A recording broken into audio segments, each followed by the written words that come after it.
யார் இந்த ராகு, யார் இந்த கேது? விப்ரஜித்திற்கும் சிமிகைக்கும் மகனாக பிறந்தவன் சுவர்பானு என்னும் அரக்கன். அசுரகுருவான சுக்கிரனுக்கு உதவியாளராகவும் ஆசிரியராகவும் இருந்தவர் சுவர்பானு.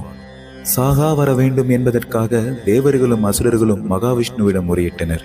திருப்பாட்கடலை கடைந்தால் அதிலிருந்து அமுதம் உண்டாகும் என்றும் அதை அருந்துபவர்களுக்கு மரணம் கிடையாது என்றும் தேவர்களும் அசுரர்களும் நன்கு உணர்ந்தார்கள்.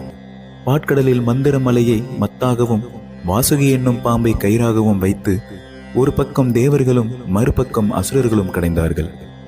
அசுரர்களுக்கு அமிர்தத்தை தருவது ஆபத்தானது என்று எண்ணிய மகாவிஷ்ணு மோகினி உருவத் தோற்றத்தை எடுத்து முதலில் தேவர்களுக்கு வழங்கையில் மறைமுகமாக குறுக்கே புகுந்த அசுரன் சுவர்பானு அமுதத்தை அருந்தினான்.